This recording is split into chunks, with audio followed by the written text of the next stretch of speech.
Bonjour, on va résumer aujourd'hui le chapitre des coches dans les essais de Montaigne. C'est parti.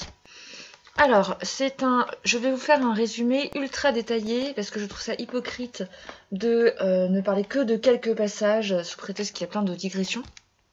Il y a 4 sujets principaux qu'on retrouve dans les coches et Montaigne va toujours jongler de l'un à l'autre. On pourrait croire que ces sujets n'ont rien à voir, mais on retrouve quand même 4 grands thèmes, 4 questions qui les relient.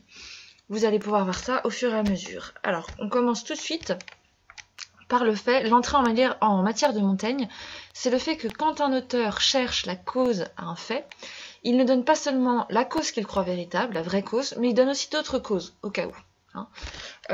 Il s'appuie là-dessus sur Lucrèce qui dit « Ce n'est pas assez d'indiquer une cause, il faut en donner plusieurs, la bonne se trouvera peut-être ».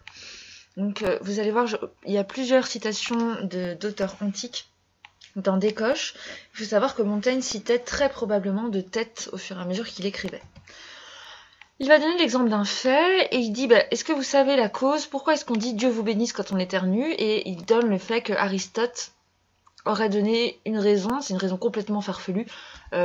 Aristote dit qu'il y a plusieurs vents qui sortent de notre corps, donc je vous laisse deviner lesquels, et que parmi ces vents, c'est l'éternuement qui est le plus noble. Donc voilà, Dieu vous bénisse quand vous éternuez. Il donne un autre exemple, le mal de mer. Donc la cause du mal de mer pour Plutarque, ce serait la crainte. On a mal de mer parce qu'on a peur. On a le mal au cœur quand on est en bateau parce qu'on a peur selon Plutarque. On peut retenir de cette entrée en matière que Montaigne va toujours s'appuyer sur des auteurs antiques avec sa grande culture et sa grande bibliothèque. Ici, ce sont des auteurs latins. Et qu'il va mélanger les références triviales, l'histoire des vents dont je vous ai parlé, et les références extrêmement sérieuses. Alors, Plutarque dit que c'est la crainte qui engendre le mal de mer, mais Montaigne n'est pas d'accord. Il sait par expérience, c'est un argument empirique, il sait par expérience que ce n'est pas le cas, et il avance 3 arguments. Premièrement, les pourceaux, les cochons ont le mal de mer, alors qu'ils ne se rendent pas compte qu'ils risquent de mourir. Deuxièmement, il connaît quelqu'un qui a eu très très peur, et la peur a chassé le mal de mer. Troisièmement, lui-même, Montaigne, il est sujet au mal de mer, mais il n'a jamais peur. On va embrayer sur un nouveau sujet, la peur. Montaigne explique que lui, il ne se laisse pas envahir par la peur, il ne connaît pas la panique. Donc il n'utilise pas le mot panique, mais en fait c'est de ça dont il parle. Il garde son sang-froid. Il donne l'exemple de Platon.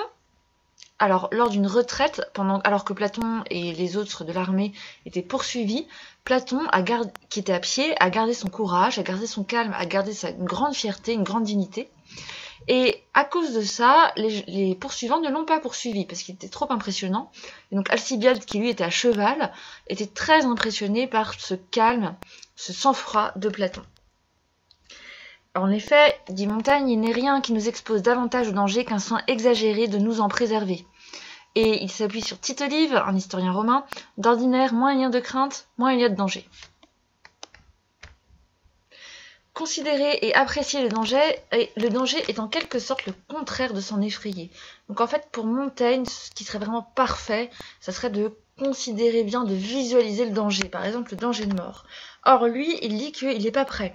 Il n'est pas prêt à affronter la peur et la panique parce qu'il pense que s'il perd le contrôle de lui de lui-même une seule fois, il ne redeviendra jamais tout à fait normal. Et donc il se dit, heureusement que j'ai jamais été malade, parce que si j'avais eu peur de mourir comme ça une fois, si je m'étais laissé envahir par la panique, je ne serais jamais redevenu normal.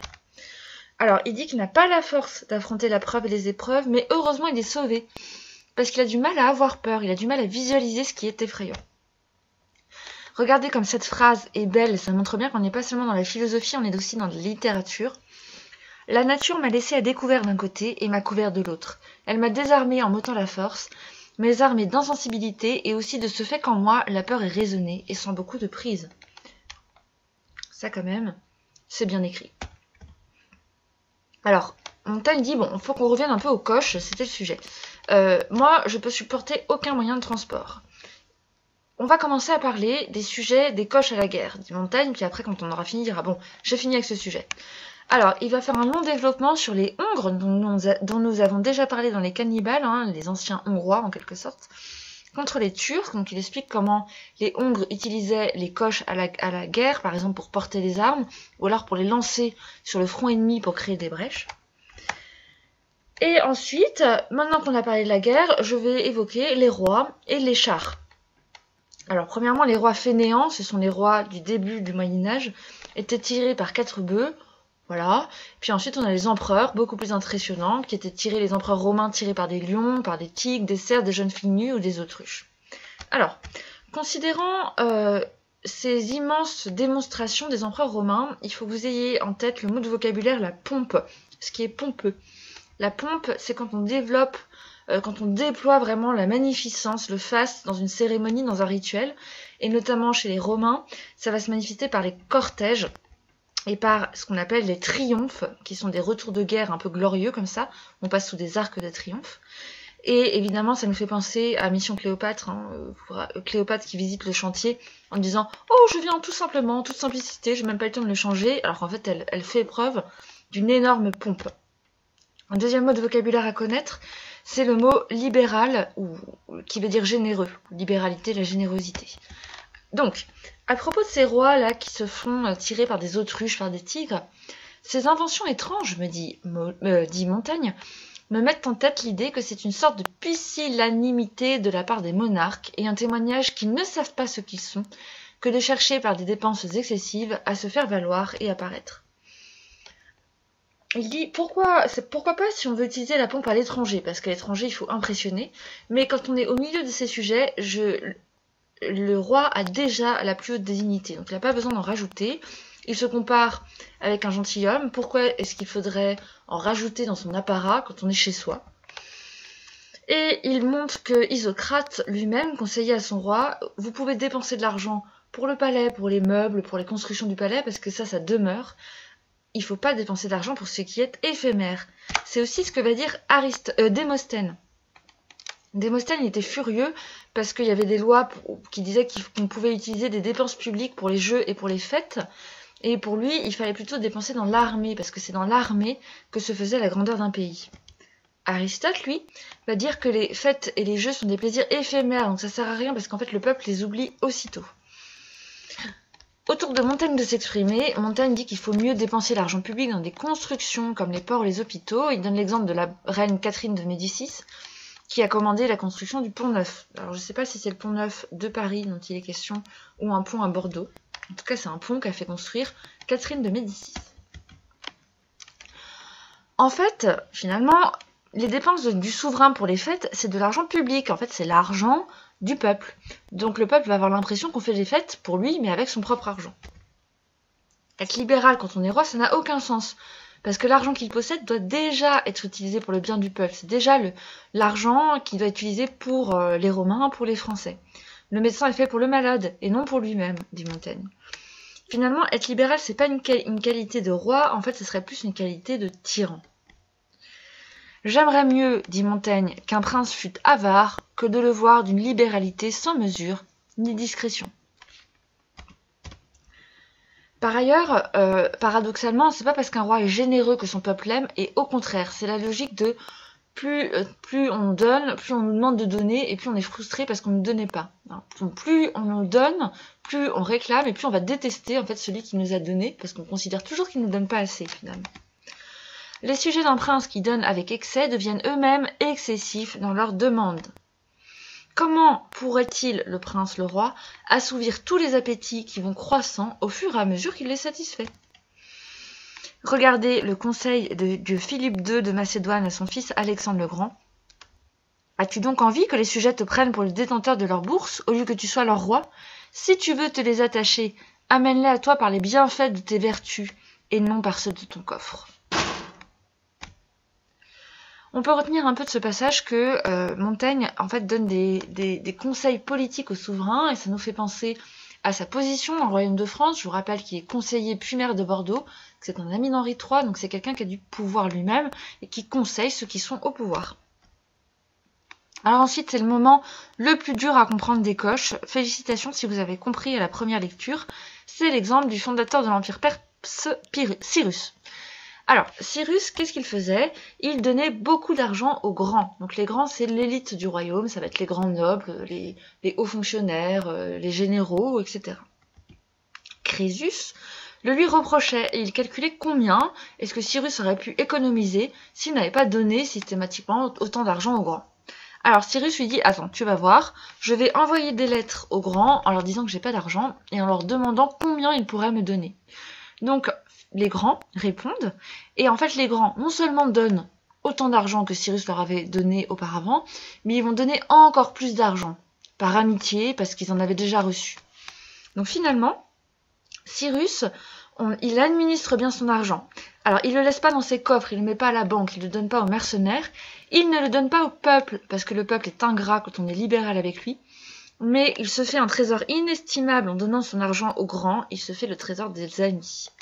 Alors on pourrait faire remarquer à Montaigne que lui, il fait partie des grands, donc que finalement, ce conseil qu'il donne au roi, de donner aux grands pour se faire des amis, ben ça l'arrange bien. Montaigne fait ensuite une longue description des magnifiques spectacles antiques, les spectacles romains dans les arènes.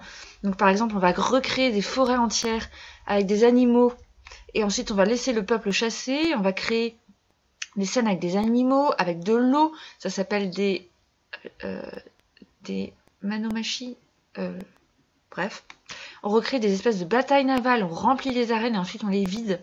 On fait des banquets, et donc les arènes sont des merveilles de beauté et d'ingéniosité. On pouvait créer des toits pour protéger, un système d'eau, des trappes partout pour faire entrer des bêtes sauvages. Donc vraiment, c'était impressionnant. Ces grandeurs des siècles passés montrent qu'alors on avait une imagination extrêmement fertile. C'est toujours l'admiration des anciens qu'on a quand on est à l'époque de la Renaissance. Alors, Montaigne se demande quand est-ce que cette fertilité est la plus grande, et il dit mais en fait on progresse pas en histoire, parce que nous on n'est pas mieux que les anciens. On s'améliore pas, on progresse comme à l'Antiquité, et puis on revient en arrière, et puis on reprogresse, donc finalement on tourne en rond. Il n'y a pas, l'histoire des hommes ne monte pas en flèche droite, vers de mieux en mieux, ça ferait plutôt quelque chose comme ça. Pourquoi est-ce que c'est impossible de vraiment progresser en ligne droite? Parce qu'en fait, on ne peut pas tout connaître sur ce qui a déjà été inventé et découvert. Montaigne donne 2 exemples. Il dit qu'on connaît, il y a probablement beaucoup de héros qui ont été chantés avant Agamemnon, mais en fait, ils ont été oubliés. Donc nous, on connaît l'histoire d'Agamemnon et de la guerre de Troie, mais en fait, il y en a eu probablement plein d'autres avant qui étaient célébrés et qui ont été oubliés. Pareil, il dit, nous crions au miracle de l'invention de l'imprimerie et de l'artillerie, alors qu'en Chine, à l'autre bout du monde, d'autres que nous s'en servaient 1000 ans auparavant.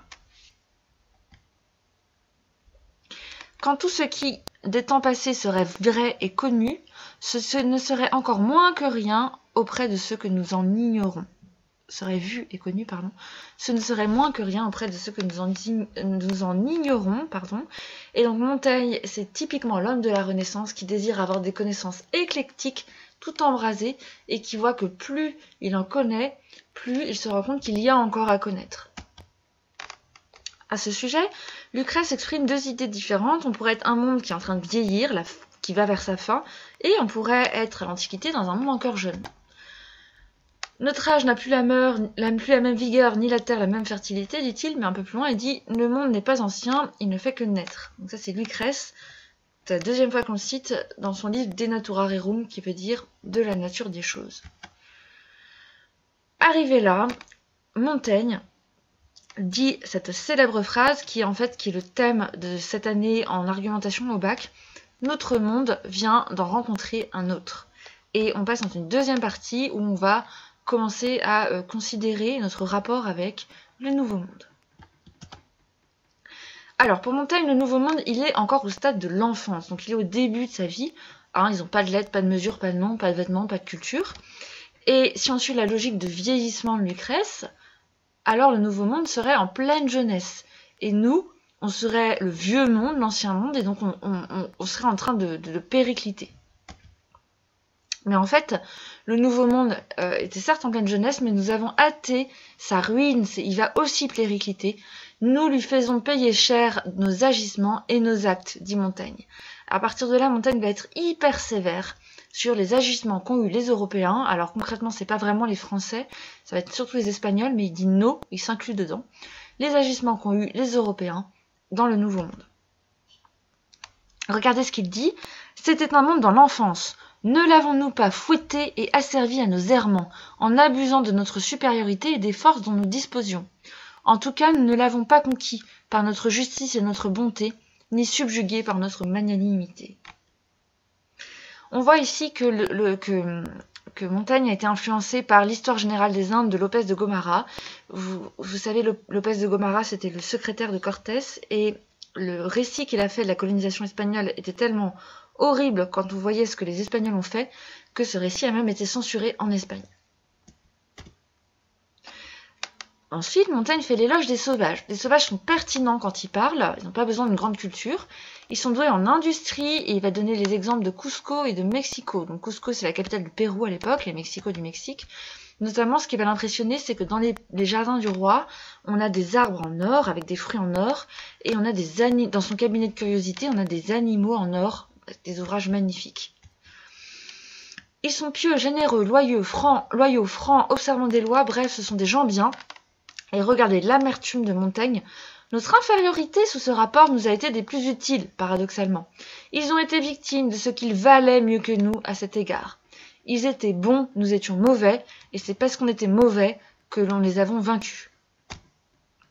C'est une comparaison ironique et amère avec les Européens. On a gagné contre eux, pourquoi? Mais parce qu'on était les plus vicieux.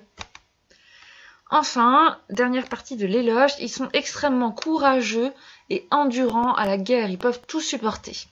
À partir de là, Montaigne va développer cette idée qui avait déjà été développée dans les cannibales sur la vaillance des sauvages. Alors certes, ils ont perdu face aux Européens, on leur fait une concession. Je suis d'accord, c'est pas eux qui ont gagné, mais il y a plusieurs raisons à ça et c'est pas parce qu'ils ont manqué de courage. Les raisons, c'est que ils ont été étonnés, surpris par les arrivants qui avaient de la barbe, ils n'avaient jamais vu personne avec de la barbe, vous savez que les Indiens sont imberbes. Des chevaux, on n'en avait jamais vu, des armures, des épées.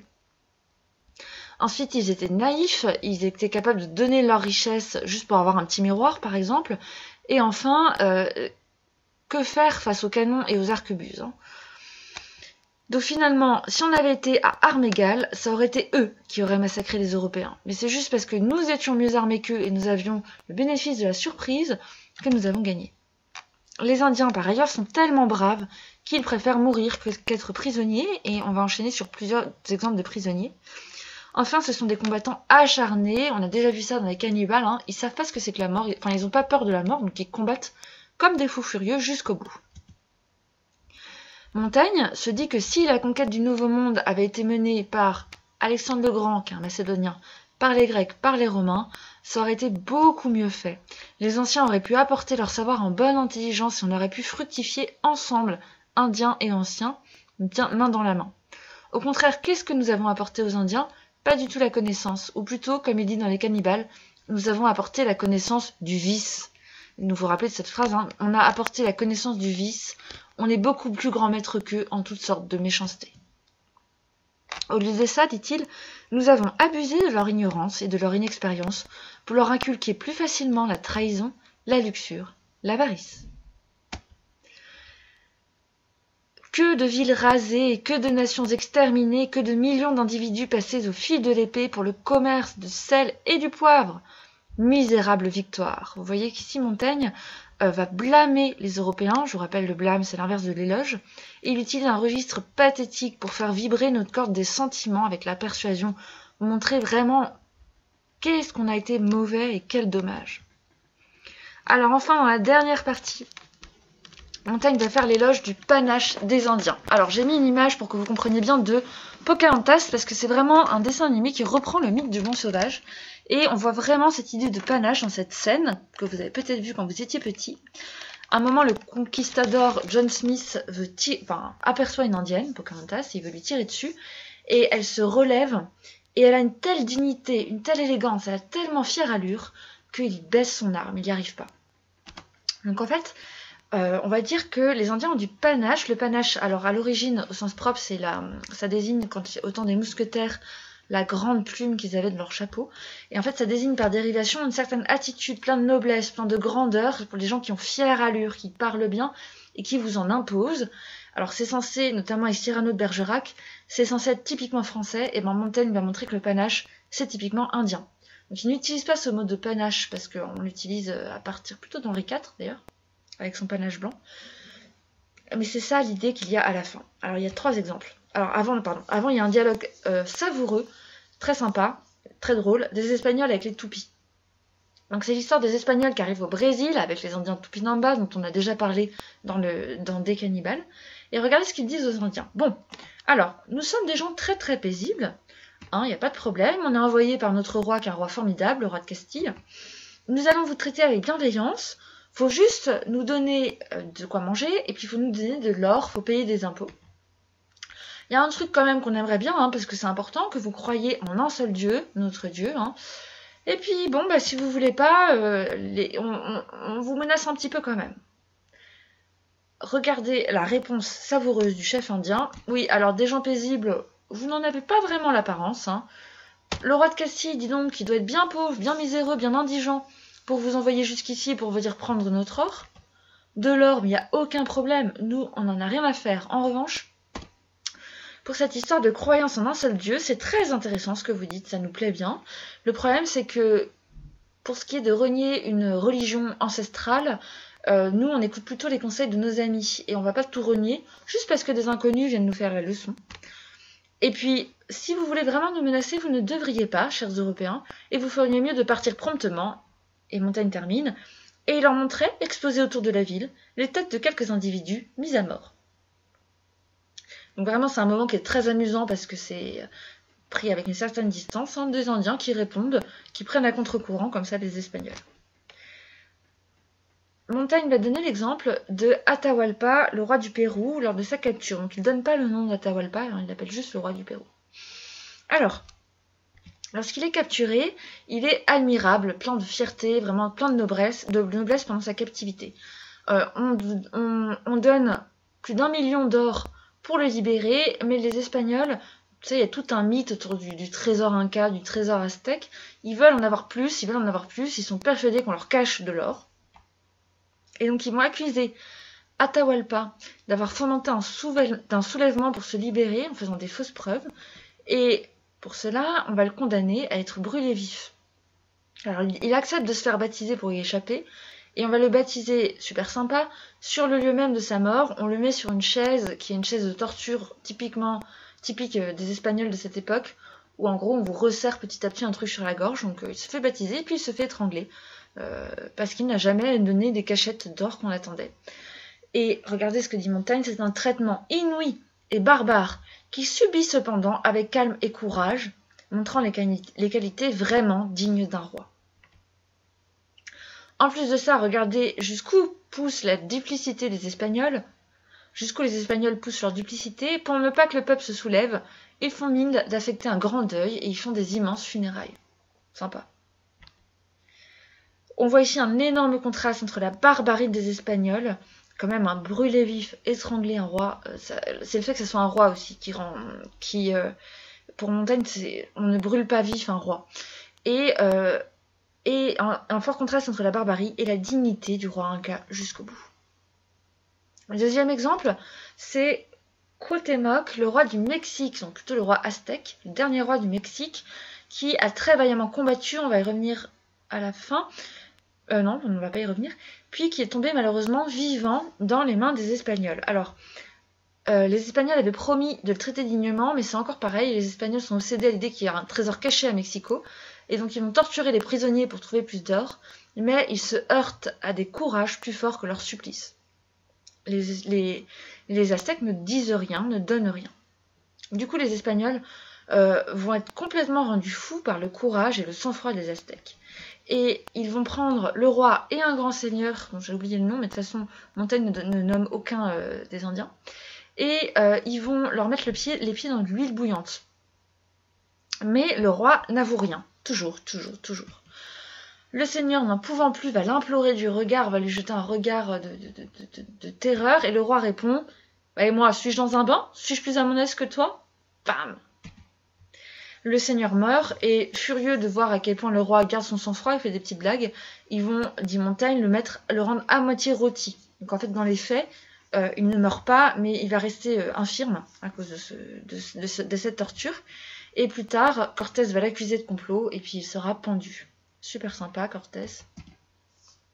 Enfin, un dernier élément, ils brûlèrent vifs d'un seul coup sur un même bûcher 460 individus qui étaient prisonniers de guerre. Là encore, ce qui choque Montaigne, c'est que parmi les 460 individus, il y en a 60 qui soient des hauts seigneurs. Et en plus de ça, non seulement ils brûlent, il faut quand même imaginer un bûcher, 400 personnes brûlées vives, mais il faut imaginer l'horreur. Et en plus de ça, ils vont s'en vanter. Vraiment, ils sont monstrueux, ces Espagnols que nous dépeint Montaigne. Montaigne insiste sur le fait qu'on ne peut pas faire ça au nom de la religion de la justice, c'est pas cohérent. Sinon, dit-il, il se serait limité au meurtre inévitable qu'entraîne la guerre, sans se livrer indifféremment à ces boucheries universelles, retenez bien ce mot, boucheries universelles, parce que 200 ans plus tard, Voltaire utilisera le mot boucherie héroïque, par contraste avec, ça, il reprendra un peu le même type de formule. Heureusement, horrifié, le roi de Castille quand même les a punis, ces gens-là. Et puis il y en a qui ont perdu leur butin en mer, qui se sont entretués, donc en fait ils n'ont jamais vraiment profité de leur mort. Par ailleurs, comme l'or n'est pas une monnaie en Amérique, pour les Aztèques, en fait, paradoxalement, la colonisation n'a pas apporté autant de richesse à l'Espagne et aux colons qu'on aurait pu le croire. Ici, vous avez une image dans Tintin et le Temple du Soleil, où le grand dignitaire inca dit « Oh oui, toutes ces pierreries, on s'en fiche un peu. » Il y a l'idée ici d'une justice immanente. Une justice immanente, ça veut dire qu'on est directement puni par les choses qu'on a fait directement dans ce monde-là. C'est pas quand on va en enfer dans la mort, c'est directement, on a fait des horreurs, on a été horrible avec les Indiens, mais en fait on n'a jamais, ça s'est retourné contre nous. Ensuite, Montaigne fait une ou deux digressions, donc je sais qu'on commence à trouver ça long, c'est bientôt fini. Il dit que les Mexicains pensaient que le monde avait eu 5 phases jusqu'à maintenant, et puis à la fin chaque fois. Alors il détaille les différentes phases, il y a un âge des géants par exemple, et qu'à la fin de chaque phase, le soleil est tombé. Et Montaigne dit, c'est amusant parce que ça correspond à nos astrologues qui disent qu'il y a 800 ans, il y a eu un grand phénomène astral. Donc évidemment, si vous avez lu le Temple du Soleil, vous vous rappelez comment Tintin, avec une éclipse, va semer complètement la panique chez les Incas qui étaient obsédés à l'idée que la fin du monde, ce serait quand le soleil chuterait. Deuxième et dernière digression, Montaigne décrit la route de Cusco à Quito au Pérou. Donc en fait, toutes les routes menaient à Cusco au Pérou, c'était la grande capitale. Et donc cette route-là, elle était tellement magnifique et merveilleuse, telle que ni la Grèce, ni Rome, ni l'Égypte ne présentent d'ouvrages aussi grandioses. Donc même les anciens, qui sont autant admirés par Montaigne, n'ont pas fait aussi bien que la route de Cusco à Quito. Cette route, c'est un chef-d'œuvre d'ingénierie, donc de savoir-faire, surtout quand on pense qu'il a fallu monter tout, donc les pierres, les outils, la chaux, etc., à main d'homme.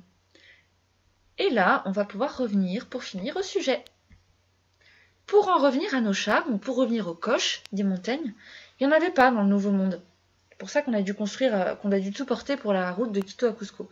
Et quand on était un haut personnage, on se faisait porter sur les épaules de porteurs. Et donc on revient à Atahualpa. Le jour où on a pris le roi du Pérou, il était assis sur un brancard d'or, et à chaque fois qu'un porteur en dessous de lui se faisait tuer, un autre venait prendre la place inlassablement, tant était grande la vaillance des Péruviens, jusqu'à ce que, voici la dernière phrase de Montaigne, jusqu'à ce qu'un cavalier, se portant à lui, le saisit et le jeta à terre. On s'achève là-dessus, sur la capture d'Atahualpa. Vous pouvez voir ici le cavalier Atahualpa, sur sa chaise à porteur. Et avec cette dernière phrase sur la chute d'Atahualpa, c'est un constat amer de la chute de tous les rois indiens qui avaient été si vaillants, si beaux, des héros de chevalerie pleins de panache, et qui ont été aussi maltraités par les Européens. Voilà, bravo à vous si vous êtes arrivés jusqu'à maintenant, pour avoir suivi tous les errements de la pensée de Montaigne. À bientôt pour une nouvelle vidéo.